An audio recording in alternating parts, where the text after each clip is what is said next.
So we're just ensure it's ready? Okay, good. Alhamdulillah, we got him.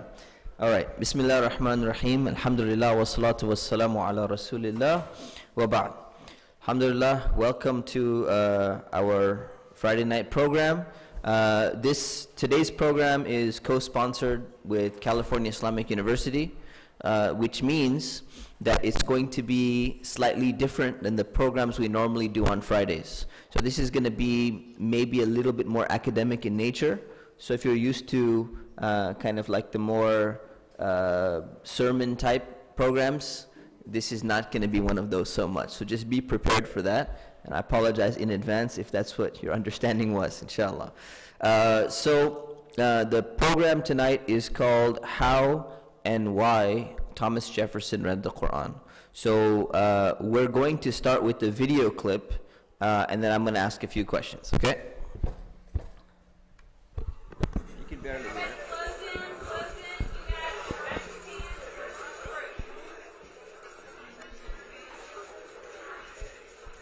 There's nothing really to here, so I'll just go ahead and give you a commentary. This is a congressman being sworn into office. Does anyone know who this is? This is Congressman Keith Ellison. Does anyone know what year this is?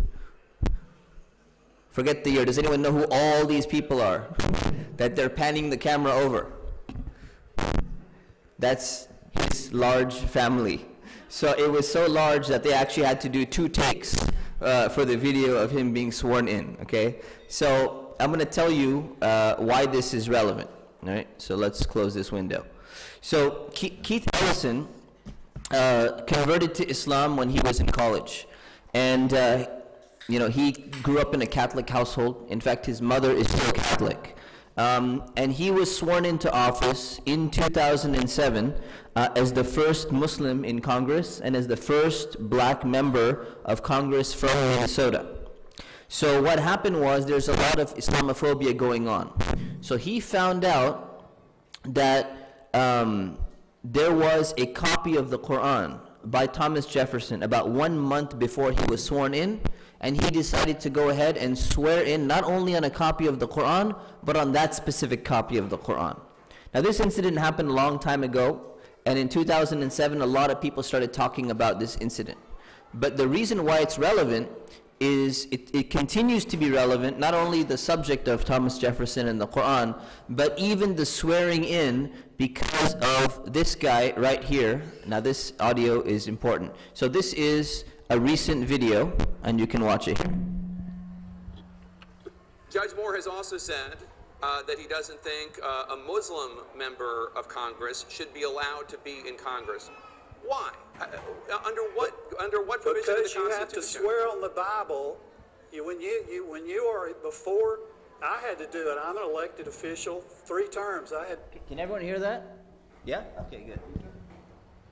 To swear on the Bible, you have to swear on the Bible to be an elected official in the United States of America. He alleges that a Muslim cannot do that ethically, swearing on the Bible. You don't actually have to swear on a Christian Bible. You can swear on anything, really. I don't know if you knew that. You can swear on a Jewish Bible. Oh, no, I swore on the Bible. I've done it 3 times. I'm sure you have. I'm sure you've picked a Bible, but the law is not that you have to swear on a Christian Bible. That is not the law. You don't know that? Deer in headlights, right? All right, Ted Crockett. I don't know. I know that Donald Trump did it when we made him president. Because he's Christian and he picked it. That's what he wanted to. That's what he wanted to swear in on. Ted Crockett with the More campaign. Good luck tonight. Thank you so much for being here. My panel will react. Merry Christmas, Joe. Thank you, sir. So you can see why it's still relevant. Even some people in government, they don't understand that you don't have to swear in on the Bible. So these discussions are still relevant to today. So Congressman Keith Ellison's decision was very wise. It contested somewhat, but it was very wise. Because what he did was he realized that there's a growing anti-Muslim, anti-Islamic element, even at that time. And of course it's continued until now. So what he realized is that people are looking, some people are looking at Muslims as being some type of otherizing, just like they're foreigners, they're not, well, they're not part and parcel of this country. So what he did was he chose to swear in not only on a copy of the Quran, but specifically on a copy of the Quran that belonged to Thomas Jefferson. Now the question is, who is Thomas Jefferson and why is he so relevant? Now some of you, how many of you went to high school in America? High school in America. Okay, so more than half of you. So if you went to high school in America, you studied U.S. government, you studied the history of America most likely. Whether or not you were paying attention, it's not relevant. You at least came across some of these names like George Washington and John Jay and John Adams and Thomas Jefferson. So who is Thomas Jefferson? Just some quick facts about him. What makes him so important? He was part and parcel of the signing of the U.S. Constitution. Yes, what else? Second vice president. And did he ever serve as president? Fourth? Third, yes. Third president. All right. And he's one of the principal authors. He's considered to be one of the founding fathers of the country. Right? So that plays a major role in trying to understand what influence he's had in the past and how Americans project back their history and they look at this specific group of people and what weight they give them. So that's every community, every society, is that when they establish a society, they look back upon the pioneers of that specific civilization. So that's one of the reasons why we're focusing on it. There's quite a few people in American history who've read the Quran, but it's very significant on why and how Thomas Jefferson specifically read the Quran.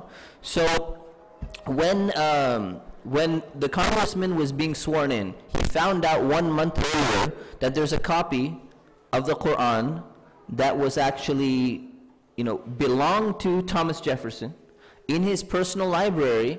And what happened was he requested that copy would be taken out from the Library of Congress, and he's allowed to swear in on that Quran. So this is what happened.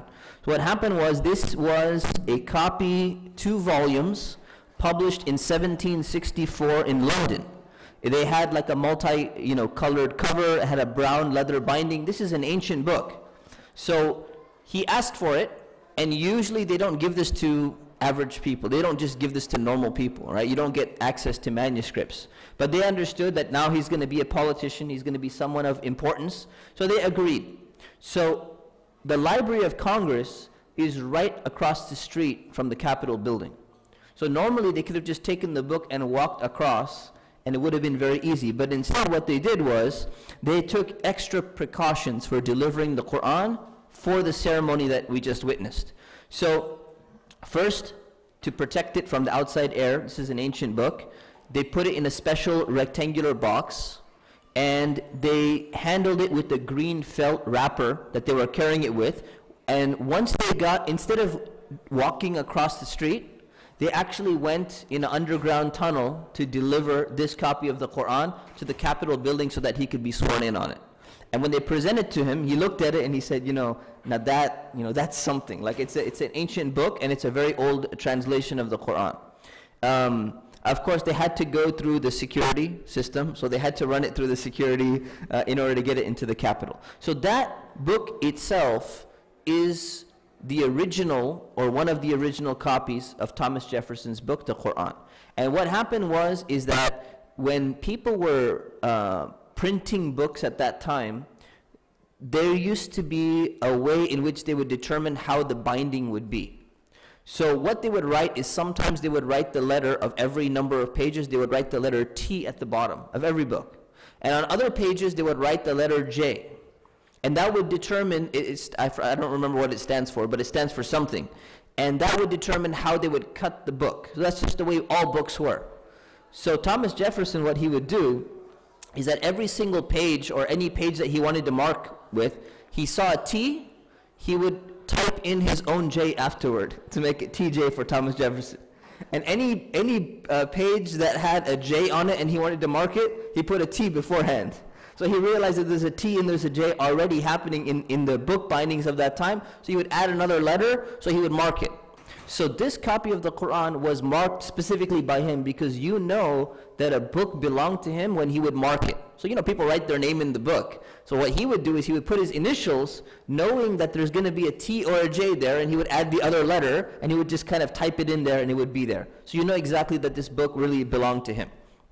So after this, this swearing in, you know, congressman, you know, he's a congressman now. So let's go back to Jefferson, okay? Jefferson was born in 1743. He died in 1826. He was the third president of the United States. He was a founding father of this country, and he was the principal author of the Declaration of Independence. Let's remove that. Okay. So he studied at a school called the College of William and Mary, and he studied law, so he was a lawyer. Now in the year 1765, this is before America has become independent. It's being colonized by Britain. He was 22 years old. He was studying for his bar exam when he was in school.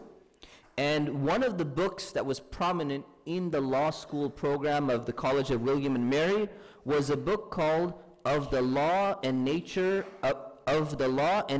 and Nations by Freiherr von Pufendorf. All right, so this guy's book was very prominent in the study of law, and they would look at the philosophy of law and the study of, you know, legal jurisprudence. So now you have to understand, Pufendorf is living around the same time. It's a contemporary book. It's not a very old book during his time, and he's living at a time where in Europe and in America, in the West, the vision or the perception of Islam is not very positive. People have a biased view of Islam. So you will find that even in his book, there's a lot of prejudice against Islam. But what's interesting and what's unique about his book is that in his book of law, he does some comparative analysis on Islamic law and specifically quotes verses from the Quran. Now, normally you wouldn't find this in the vast majority of Western universities at the time. So Thomas Jefferson is there. He's only 22 years old, and he's reading Pufendorf's book on law. So while he's reading, you can imagine he's going through discussions on legal ethics, and he's seeing examples. So some of the examples that he'll see, for example, when it talks about murder and the idea of revenge for murder, and deciding what is the punishment supposed to be when somebody murders another person, Pufendorf, he cites the Quran. He has a passage from the Quran, and then he compares the passages of Homer and Tacitus on the same, ruling, and he discusses and he says which one is actually better, which one has a better and more just and more moral law. So there's comparisons between Greeks, Roman law, different law systems, and then the Quran is put in there. So Jefferson is reading all of this at the age of 22. So Pufendorf talks about laws of adultery. He talks about laws of succession, inheritance. He talks about marriage. He talks about gambling. He talks about wine. He talks about warfare, all from the Quran. So he's talking about what does the Quran say about drinking wine? Should we implement a law that forbids or prohibits drinking of alcohol, or should we restrict alcohol? And he's quoting the Quran in that book. He's talking about marriage. He's talking about divorce. He's talking about when to initiate warfare and how. He talks about what Islam says about gambling and says what kind of law should be implemented, and then what does the Quran say about gambling. Now you have to understand, why is this so significant? This is significant because this is happening in 1765. Okay? When is the Declaration of Independence? 1776. So we're about a decade away. In the same year as 1765, there was an unjust act that the British government imposed upon the American colonies. Does anyone know what that act was called? The Stamp Act of 1765. So Jefferson is living through that, and Americans were pretty annoyed at this extra, tax that was being levied on them, and that's the idea of revolution, the idea of independence and freeing themselves from Britain was starting to take place. So what happens is, when Jefferson is seeing that, and as all law students were seeing that, they start to question English constitutional law, thinking that, you know what kind of system is this where they're going to be implementing these unjust things on us? Maybe we should look at alternative law systems, and we should think about something that is more just, because this British law or this English law is very unjust. So that was the American perception at the time for people who were thinking along that lines. So he comes across different statements. Right? One of the statements that Pufendorf makes, really interesting, about the Quran in his book, and Jefferson is studying this book. Pufendorf says, when talking about warfare, specifically about war, he says, after quoting the verses about war in the Quran, he says, and Christians should all the more zealously undertake to compose the quarrels of others, because even the Quran teaches that if two Muslim nations and countries engage another in war, the rest shall make peace between them and compel him who committed the injury to offer satisfaction, meaning compensation, and when this is done, bring them by fair and good means to friendship. So what is Pufendorf doing? He's hinting, despite his prejudice against Islam, he's saying, look at this verse from the Quran. We Christians, we should use something like this, because when two groups of people fight, the Quran says you make all the other people, all the other Muslims, they should come and make peace between them, and then one should offer compensation to the other, and they should stop that's what the Quran is saying, stop the bloodshed, stop the war, and everyone else is responsible for that. And he's saying, we Christians need to learn from this. We should take something like this from the Quran. So now this is you find some statements like this kind of peppered around different works at this time, despite the fact that the general culture is quite hostile to Islam as a whole. So you find Thomas Jefferson and other people reading all of these things at that time. He witnesses the Stamp Act, and there are writings exactly in 1765 that show Thomas Jefferson talking about his own life, that he was questioning religion at the time. And a specific issue that he had with religion was he's trying to reconcile the history, like as we know history, and he's trying to reconcile Christian scripture. When I say he has an issue with religion, it means he has an issue with Christianity. Okay, that's what religion is to people, in the West at the time. So he's starting to take an issue with Christianity, and he's saying the scripture doesn't seem to add up. So one of the things that he mentions is, he says that if circumcision is a practice that was specifically a mark for the Jewish people, as the scripture, or the Christian scripture is mentioning, then he's saying, how does it make sense that you find ancient Egyptians, you find ancient Syrians, you find other civilizations that lived way before them, how could they be performing the same practice? So he's trying to figure out, he's like, how does this fit? How does this work? And of course, for Muslims, we don't have this issue, because it's not a Jewish thing per se. It's something that was instituted by Prophet Ibrahim going all the way back, so that's really not an issue. And it's something that's part of what we call the fitrah, the natural disposition within people, the idea of circumcising a male child. So for the purpose of cleanliness and all of that. So that's around the time 1765 that he's thinking, he's questioning. So think about what's going on here. He's questioning Christianity, number one. Two, he's questioning the justice of English law at the same time. And he's a young man, and he's studying law, and he's looking into different systems. So he finds he has an interest in religion, and he has an interest in law specifically. So in 1765, he buys a copy of the Quran, and this is 11 years before the Declaration of Independence.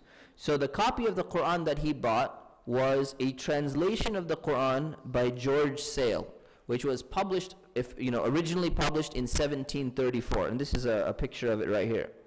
Now there's been like over 100 reprints of this translation.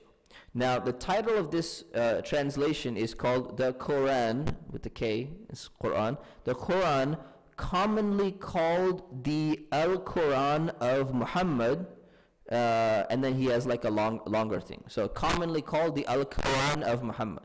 Of course, if you know a little bit of Arabic, that's a problem, because Al means the. So it means the Quran of Muhammad. So, and there's many other issues with it. But regardless of that, this was the first English translation of the Quran that was ever done from the original Arabic language. All the other English translations of the Quran were done as a translation of the Latin translation. So it's translated from Arabic to Latin, and then Latin to English, or Arabic to French, and then French back into English. George Sale is the first one who translated directly from the Arabic. And this was published in 1734. Now, by 1765, they just came out with a brand new version, and it's printed in 2 volumes. Before it was very hefty and it's large. So this is like new technology. They had like 2 smaller volumes. So Thomas Jefferson goes, he buys these 2 volumes, and he pays 16 shillings for them, right? Because there's no dollars yet. This is all documented. So there's a lot of documentation during this era. So he buys it, 16 shillings in 1765. Now, George Sale's translation also has an introduction. And the whole first volume of the 2-volume set is the introduction. And pretty much what it is, it's an overview of Islam, and it's an overview of Islamic law. Right? So this is what's interesting about it. It's about 200 pages. Now, you have to understand, when the Quran was being translated at this time, obviously the authors are not very objective because of the world in which they're living in, and their understanding of Islam is quite, tainted with the specific way of, looking at the world. But Sale's translation, I wouldn't recommend that you read it or an average person read it, but compared to all the other translations by Westerners at the time, this is probably one of the better ones, because what he tries to do is he tries to refute certain misconceptions that Westerners or Americans and British have about Islam. And one of the things that he refutes is the idea that many people held on at this time, that Islam was spread by the sword. So in his introduction, he has this long preface talking about this idea that we believe that Islam was spread by the sword. This is all fiction. None of this is true. And then he goes and points a bunch of historical, evidence to show that it's not the case. So that was good. For 1734, it's a pretty good point that he made there. Also, he encourages people to study law, because George Sale was a lawyer as well. So from his perspective, everything is about studying law. So he's translating the Quran. It's a good legal document. There was a lot of money in Orientalism and translating works from this era, from this part of the world. And also, he's a lawyer. So he's saying we can study law, the law of this group of people specifically. So he took a very legal, take on how the Quran should be studied, particularly in his introduction. So he also quotes Pufendorf at the same time. So Pufendorf is quoting the Quran, and that's what led Thomas Jefferson to go and buy a copy of the Quran. When he buys a copy of the Quran, what does he see? George Sale is a lawyer. He quotes Pufendorf again. So the book that brings him to the Quran is going back and quoting the other book that brought him there in the first place as well. So he's reading all of this, and then George Sale mentions a few interesting things. He says, this is the nicest thing you're going to find, during this time about Islam. So you take what you can get, right? So he says that the Prophet gave his Arabs the best religion he could, as well as the best laws, preferable at least to those of the ancient pagan lawgivers. So he's like, look, from Sale's perspective, that Islam is something for the Arabs. And there are still people who believe that, unfortunately today.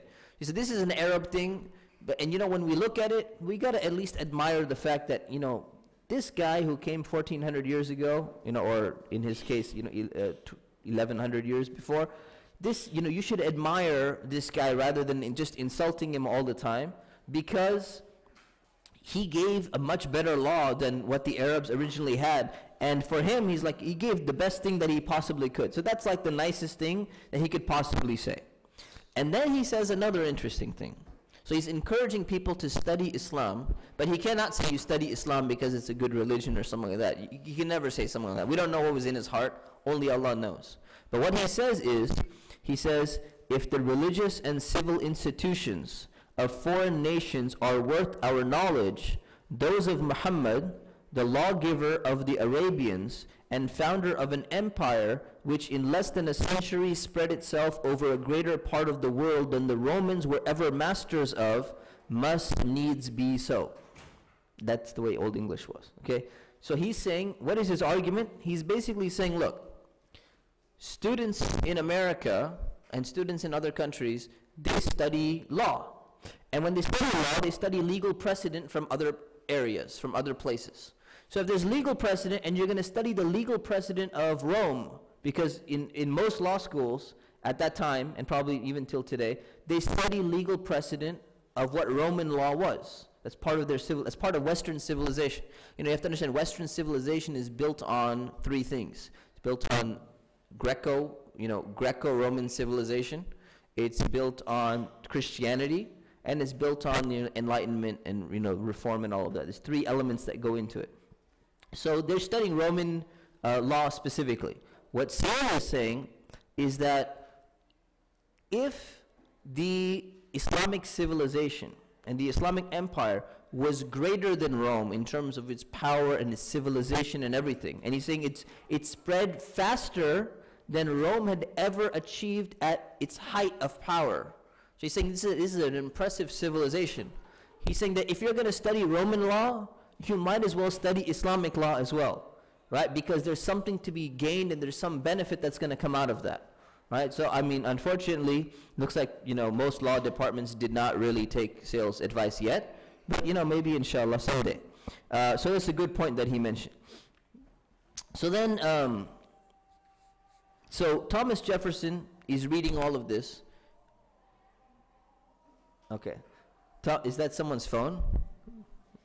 Okay, alhamdulillah, khair. Thomas Jefferson is reading all of this, and you could see that there's definitely some influence taking place, and he's interested, and you can understand what he's getting out of this book. Now the problem is this, is that when you have very few resources, no matter how much you try to understand something, no matter how much you try to be open-minded, there's going to be some propaganda that's heavy and slips through. So all of these nice things that Sale is saying, it's great. Like I said, it's the most objective thing that you would find at this time on Islam, or translation of the Quran. But it doesn't mean that Sale didn't make sure to throw in his little things to make sure that no one takes Islam seriously. Because you have to maintain their Christian identity at the end of the day. So in the introduction, Sale writes, I imagine it almost needless to either make an apology for publishing the following translation. And then he says, who can apprehend any danger from so manifest a forgery? And then he says, it's absolutely necessary to undeceive those who, from the ignorant or unfair translations which have appeared, have entertained too favorable an opinion of the original, and also to enable us effectually to expose the impostor. Right? So what he's saying is, look, guys, I know I'm saying some really good stuff about Islam here, but let's make sure that we don't get tricked into thinking something really, really good about Islam. I just want to put that preface in there. Now, some people, they say he was forced to put that in there because otherwise he would be, persecuted. Allah knows best what he did and why he did. But we can understand that we have some we have some negative influence coming in addition to positive influence. But what happens is, whenever someone tries to explain Islam to another person, and that person does not have many other resources available for them to understand what that religion is going to be about, it's hard for them to kind of think outside of what information they're receiving, because they put their trust in some of those sources. And that was probably the case in this time as well. So now we have Thomas Jefferson.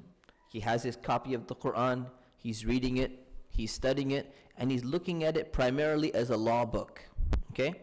Now, he used to write notes in a lot of his books that he had later on in his library.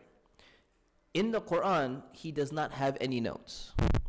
Now, we would have thought or assumed that he would have left notes in his Quran. So why didn't he leave any notes in this book? Well, this is what happened. 5 years after he bought this copy of the Quran, he writes in his autobiography that almost all of his books and all of his papers at that time, at this point in time of his life, they were burned in a fire. So he lost most or all of these writings. And then he specifically mentioned, he says, almost all books were destroyed and papers, and if it had been money, I wouldn't have thought about it. He's like, if I lost money, it would have been better. But like, he's a person who really likes to read. So these were my books, and obviously with his notes and his other papers and everything, they were all lost. So there's a theory that he must have purchased a second copy of the Quran. This is not the original one that he had. This is the second purchase that he had, because most of his books from that time and his writings and everything were destroyed, so he probably bought a second copy, and that's why we don't have specific notes in the margins that he's writing while he's reading. Other people, of course, want to say, oh no, he owned the Quran, but he didn't really read it.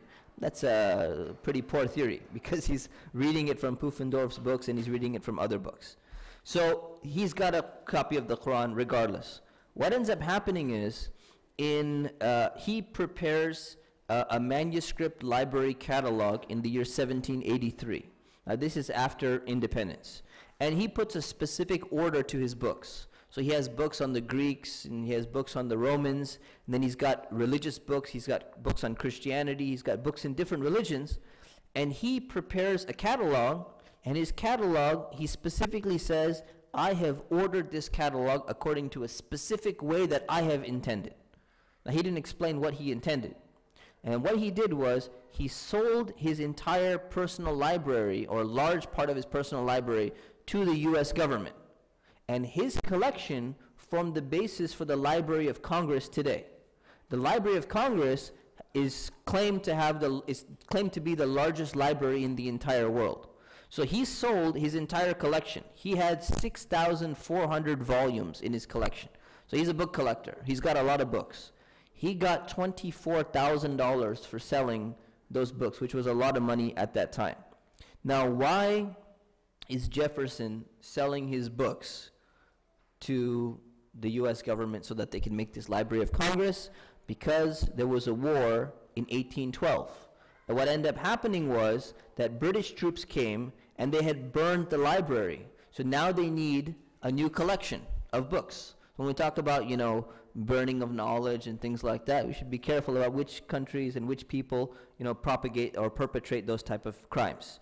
So he becomes later on becomes the third president. He sells his collection, and that becomes the impetus for forming the Library of Congress.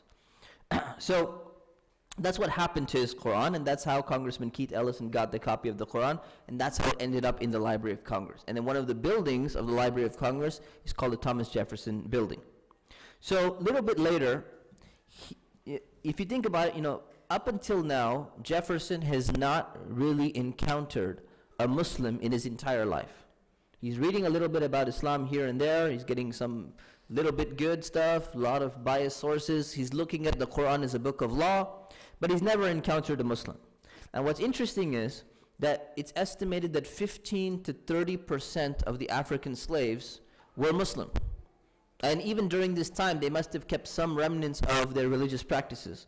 So they say it's possible that he may have actually owned slaves, or he may have been near someone who owned slaves that were actually Muslim, but he didn't know that they're Muslim.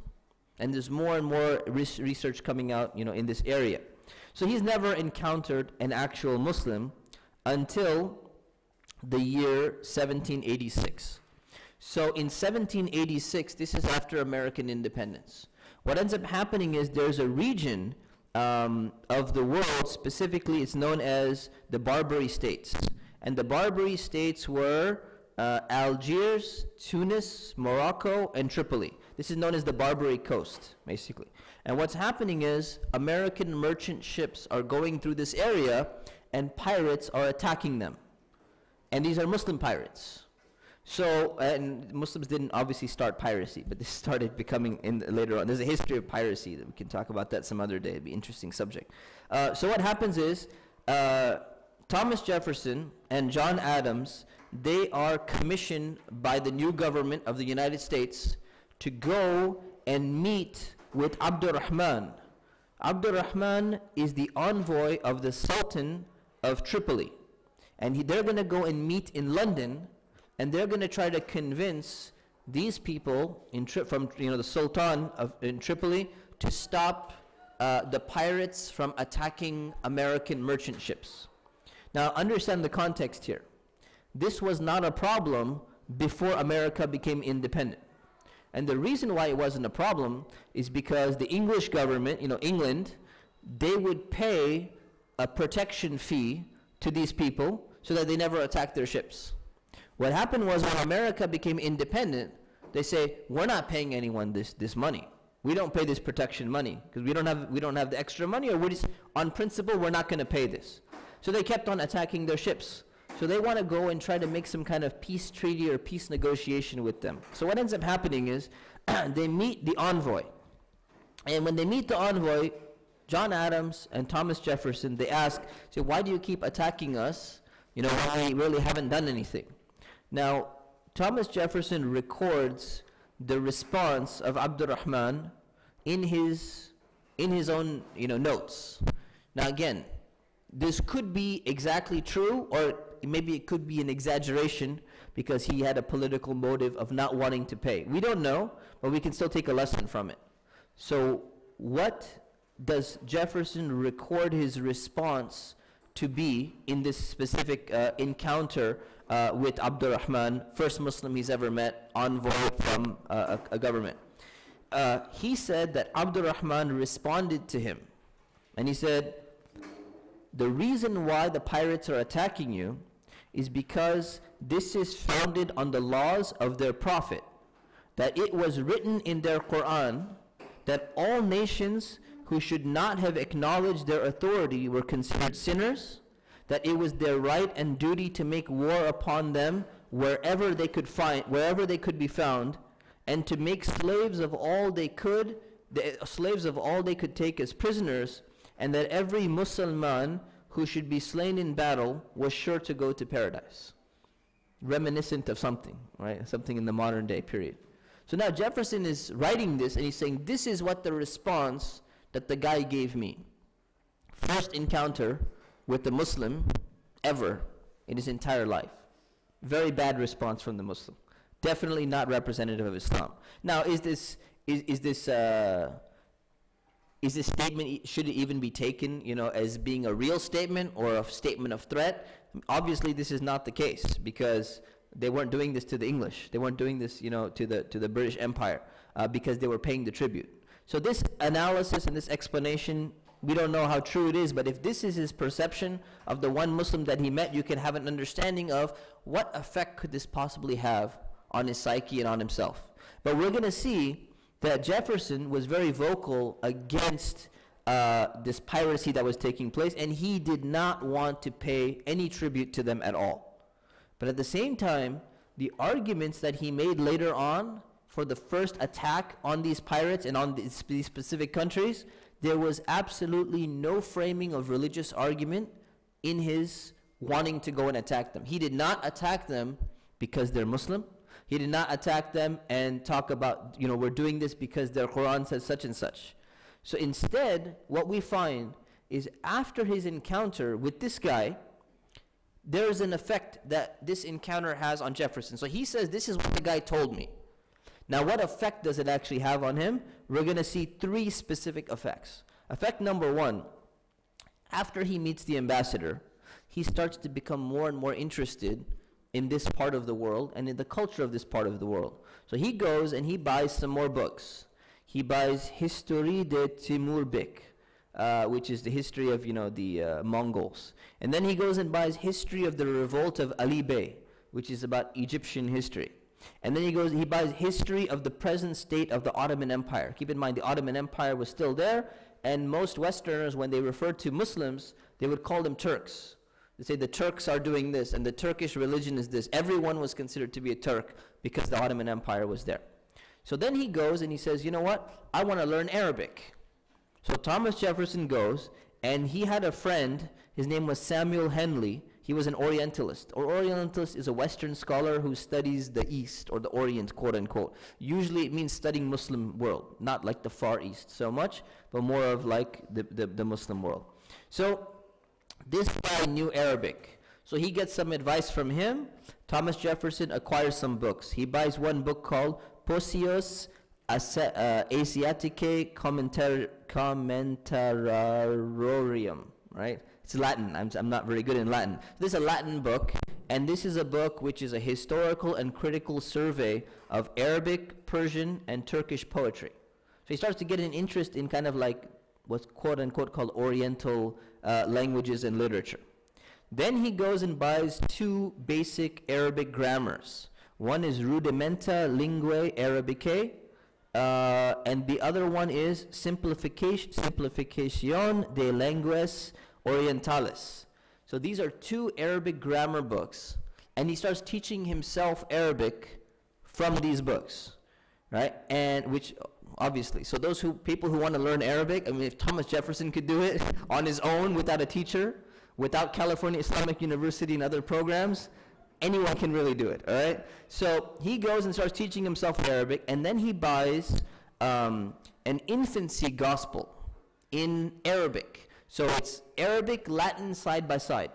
Infancy gospel is one of these other alternative books which talk about Jesus and early history of Christianity. So he buys it, and it's got Arabic and Latin side by side. So what he does is when he learned the basic grammar of Arabic, and he taught himself everything, he's going and he reads like a line of Latin, and then he reads it in Arabic. He reads Arabic, goes and reads a line of Latin. And this is one way that a lot of people can teach themselves, you know, to improve in their Arabic. I mean, this is what I did personally as well. I was, you know, when I was learning Arabic early on, wrong book to pick up. I picked up a book by Ghazali called Incoherence of the Philosophers, very advanced text, and it was side by side, you know, English, Arabic. So you read that and you read that, and just keep going back and forth, and kind of some of the words start to click. You definitely pick an easier book than that book. It's not a good idea to pick that one. So Thomas Jefferson is doing the exact same thing, and then he goes and he buys a copy of Euclid's Geometry in Arabic. It's a very important philosophical text. Euclid is not Arab, obviously, but the book itself was in Arabic because the Muslims used to study Greek philosophy in the past and all that. So he goes and he adds that to his library catalog and starts adding it into his books. So he's really interested in now studying different languages. He's picking up Arabic. He's trying to get a better understanding of it. And he's always been interested in this. So previously, he actually drafted a bill for the university that he studied at, College of William and Mary, and he said, we should include Oriental languages into the syllabus of this college because it's not there. We should make it part and parcel of the syllabus. So he's someone who's been interested in this for a long time. So that's one. So keep in mind, he just met this guy who said basically that our religion is telling us that we're supposed to kill you. And what does he do? It's like, let me go and learn Arabic. So let me go and study on my own, because he was reading the Quran prior to this on his own. So this is effect number one. Effect number two, he writes a letter to his friend Monticello in 1810. And there's one statement, I'm not going to read the whole letter, but there's one statement in there where he mentions the Quran specifically. And he says, I have long lamented with you the deprecation of law science. The opinion seems to be that Blackstone is to us what the Al-Quran is to the Mohammedans, that everything which is necessary is in him, and what is not in him is not necessary.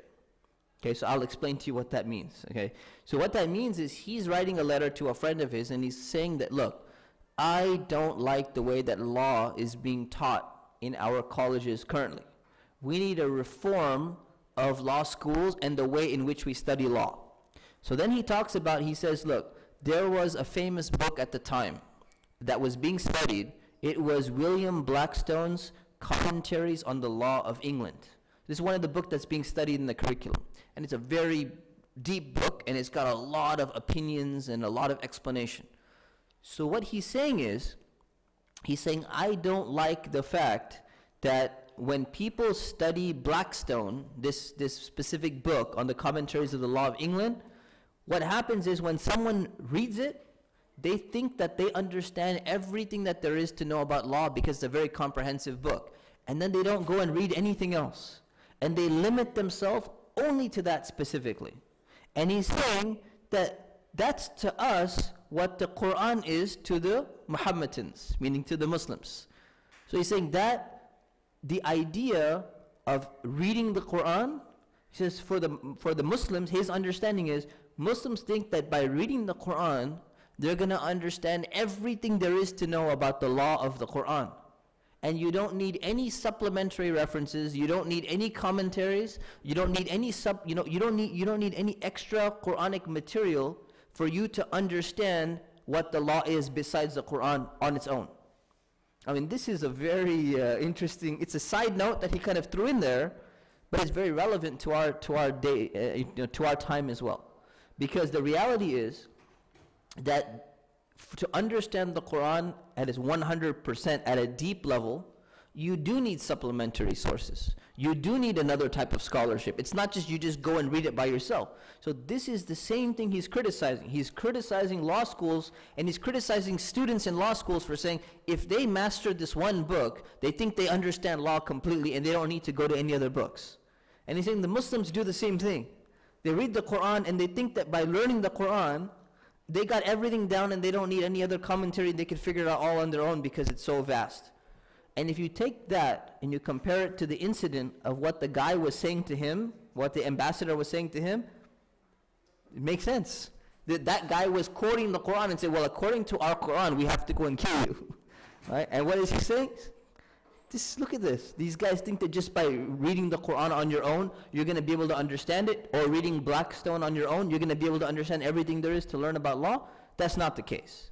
So you can see that his mention of the Quran and his comparison of the Quran gave him a little bit different understanding of, he's basically saying Muslims don't understand the Quran very well because he has some understanding of that. Right? He had been reading it. So he doesn't agree with what he had encountered in the first place. Now, does this mean he knew that there was a science called usul al-fiqh and tafsir? And I mean, he knew about tafsir because it's in sale, but he didn't know about usul al-fiqh or the principles of interpreting Islamic law. He probably didn't know too much about the science of hadith and all that, although it's somewhat here in sale as well.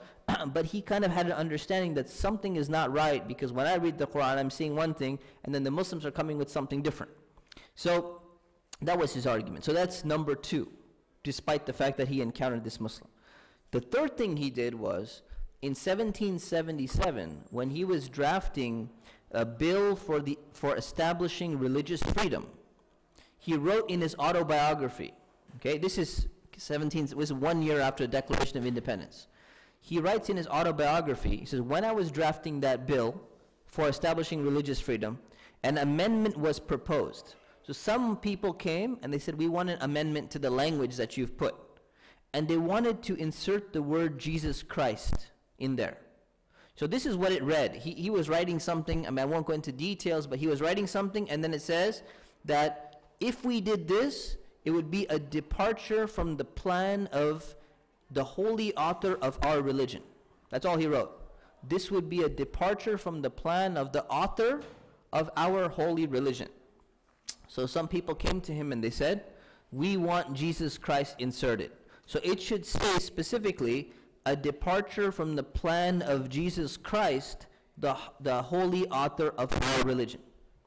Now, the majority of people at the time, they rejected the insertion of Jesus Christ at that time. Now, Thomas Jefferson is commenting and he's writing, he's saying, why was it rejected specifically? He said, this is proof that they meant to comprehend within the mantle of its protection, of the bill for religious freedom, they wanted to comprehend within the mantle of its protection the Jew and the Gentile, the Christian and the Mohammedan, the Hindu and infidel of every denomination. So he's saying basically we're not going to exclude any other religion outside, and he specifically mentions Muslims. He says, I wanted to make sure that they're not going to get excluded either. So you find that despite his interaction, his negative interaction, it did not affect the way in which he's going to determine the future course of the country and what these bills that he's drafting, which become defining of America later on, whether it was practiced initially or not, it's at least written down, it's there. The next thing that he did was, he in 1805, he welcomed the first Muslim ambassador from Tunis to the White House. So when he welcomed a Muslim to the White House at that time, it was Ramadan. So the president had a state dinner prepared. And the state dinner was supposed to be at 3:30 p.m. So he says, no, this guy is coming from a Muslim country, and he's a Muslim, and it's Ramadan, and we know that he's fasting. So we're going to change the state dinner from being at 3:30 to being exactly at sunset, so he can break his fast and we can have dinner at exactly the same time. So this is considered to be, you can say, the first recognition, in a sense, of Ramadan in the United States of America. So this is what we know, this is what we have documented about the history of Thomas Jefferson, his encounter with Islam, his encounter with the Quran, and his encounter with the few Muslims that he met in his life, and how he did not allow certain things to influence him. One negative interaction with the Muslim to influence him, to exclude Muslims, because he had a specific understanding of the world, he had a specific vision in his mind. Now, people are going to ask me, what were his personal religious beliefs, right? So his personal religious beliefs were... No, on time, 3 minutes. So his personal religious beliefs was, he said that he was a Christian who followed the simple teachings of Islam. Okay, so now what is, simple teachings of Islam? Follow the simple teachings of Jesus. Which you could argue it might be Islam, So he actually wrote another book. He compiled a book called about Jesus' biblical teachings. He left out all the miraculous and supernatural references, and he titled the work, The Life and Morals of Jesus of Nazareth. And today it's called the Jefferson Bible, right? And what he did was, he publicly renounced the conventional Christian Trinity.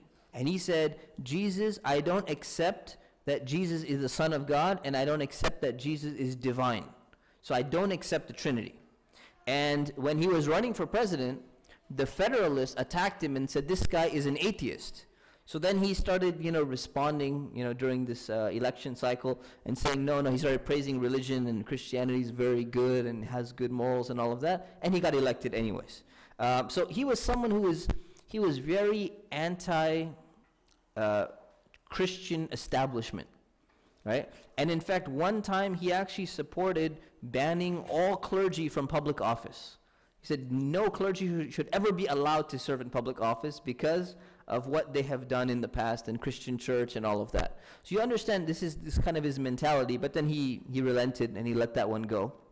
And he said, no, everyone can serve. And his vision was that anyone can serve in any capacity of government, and we need to leave it absolutely open. It can be an atheist, it can be a Muslim, it can be a Jew, it can be a Hindu. It doesn't have to be a Christian. So this is what we know about Thomas Jefferson's Quran. Unfortunately, the fire destroyed it. We don't have the rest of his notes, but we see his interaction, and we learn something that could be a lesson for all of us, inshallah ta'ala. Are there any questions before we break for prayer? Yes.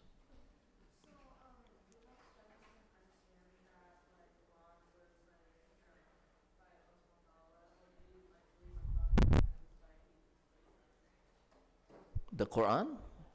Was it by Jesus? Yeah, no, he understood that this was a book that was given to the Prophet Muhammad, peace be upon him. It was revealed to him. He understood that. He didn't believe in that officially, but he understood where it's coming from. So he understood the history of it. Yeah.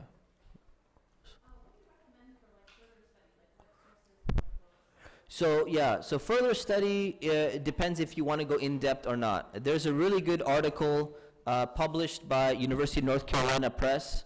It's called How Thomas Jefferson Read the Quran by Kevin Hayes. It's in a journal called Early American Literature, volume 39. This was in 2004. There's also some really good articles. One of the great articles I found was on Saudi Aramco's website. It was published as well at the same time. You could look it up. Aramco has very good quality articles. you wouldn't expect it, but they have very good quality articles. Alhamdulillah, they just put a lot of money into it, I guess, and you get some really good scholars coming out. There's also a few books on Thomas Jefferson's Quran that have come out since then. So you can read those. I've not gone through those books, but I've gone through references from those books. They probably don't add much more than most of what we've covered, but you can check them out as well, inshallah ta'ala. Any other questions? Yes, sir. Is there any evidence that Jefferson extracted some tenets from the Quran and applied it into his drafting the Declaration? So the thing is, when it comes to whether he extracted tenets from the Quran and agreed with them or implemented them, it's hard to make that argument, because you would have to, did he get this from Islam or did he get this from some other source? It's hard to say. There are one or two instances where you can also say the opposite, where he disagreed with some things which might have been from the Quran. But was he disagreeing with them because they're from the Bible or they're from the Quran? It's kind of hard to say when he talks about punishments for theft, for example. So there's Sale specifically making arguments against certain aspects of punishment for theft and punishment for certain adultery crimes and things like that. So Jefferson it seems like he might have taken something from Sale when looking at the comparison, but it could also potentially be a refutation of the Old Testament. It's hard to say. Yeah. Any other questions? Okay, so quick announcement then, inshallah. We have 2 more programs this weekend. It's a busy weekend, alhamdulillah. Tomorrow we have a program for sisters only. It's in our other building down the street. It's from 10 a.m. to 2 p.m., I believe, or 1 p.m., something like that. 10 a.m. It's called What Men Don't Say. And it's basically a program about what most men or husbands want their wives to know, but they're either too afraid to tell them or they can't tell them. So this is going to be a really interesting program. You should come. It's going to be, I'm moderating it. Sheikh Muhammad Faqih will be there giving an Islamic side. And then Khala Noha Shughairi, who's a licensed MFT, she will be also presenting in her counseling practice what she thinks women need to know about men, but they don't know or they don't get told for such and such reasons. Okay? So check that out. And then Sunday we have a program at 4 p.m. It's a California Islamic University program in our building down the street. 4 p.m. is called The Ideal Mosque, Part 2. So we had a Part 1. You can watch the video online. We talked about all the problems that people have with the masjid or any masjid that they've ever visited. Every problem we've documented on an entire board. Probably most of the issues that you had with any masjid you've encountered, we've listed most of them. Now what we're going to do in our second session is we're going to talk about, and we talked about what are the expectations people have and what they want their masjid to have, or their Islamic center, or the perfect Islamic center to actually have. On Sunday, what we're going to do at 4 p.m. is we're going to actually talk about how someone or a group of people could actually go about establishing this model. How much money would it take? What type of model would it look like? What would the board look like? How do you file the paperwork? How much salary do you pay your administrators? And then look at how feasible these things are, come up with the possible model, and then see where people would go from there and what role or what contribution they have. Either they're going to go ahead and be super motivated and get the roadmap to actually go and build the ideal Islamic center, and that would be awesome. I would love to visit it. Or they'll realize this is a huge project and we don't have enough people to actually dedicate themselves to this, so we can go and take some of these small things and implement them into our own Islamic centers, and we can at least try our best to implement them wherever we're allowed to do so. So come check that program out, 4 p.m. inshallah. It's called Coffee and Conversation, the Ideal Islamic Center. And the coffee is free, inshallah. Yes. Coffee and Conversation is recorded but not live streamed, so you'll get the recording 1 month later. That's incentive for people to come, so they don't have to wait a month, inshallah. And the other program is actually being live streamed now. So the one for the sisters on Saturday, we just decided this morning that it's going to be live streamed, and you have to get the link somehow. I have no idea how you get the link, but you have to register to get the link. You go on Facebook and you find it. If you know Summer Hadrus, she's the one who's sending the link out. I'm not organizing this program, so I have no idea how you get the link, inshallah. All right, inshallah. May Allah subhanahu wa ta'ala increase us in knowledge, in practice, and wisdom. Increase us in a beneficial understanding of history. Allow us to learn positive lessons from it so that we can repeat good things and learn from it. And we can avoid difficult things and problematic things so we do not repeat those mistakes. Ameen. Subhanakallahumma wa bihamdik. Nastaghfiruka Allah wa natubu ilayk. Assalamu alaikum wa rahmatullahi.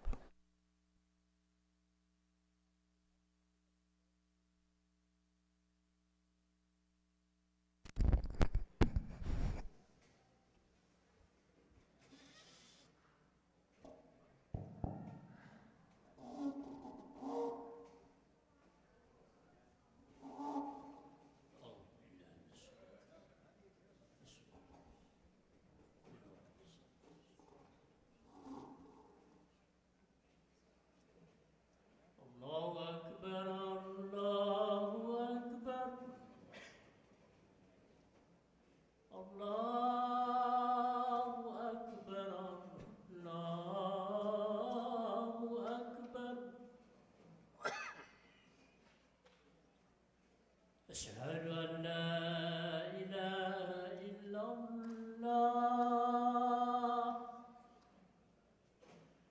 أشهد أن لا إله إلا الله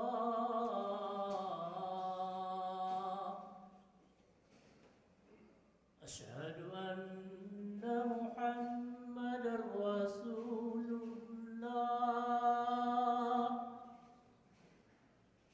أشهد أن محمدا رسول الله حي على الصلاة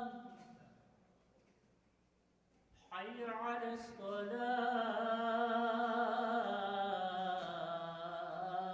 الصلاة حي على الفلاح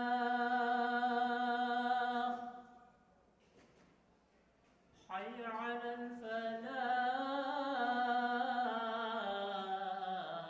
الفلاح الله أكبر الله أكبر لا إله إلا الله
الله أكبر الله أكبر أشهد أن لا إله إلا الله أشهد أن محمدا رسول الله حي على الصلاة حي على الفلاح قد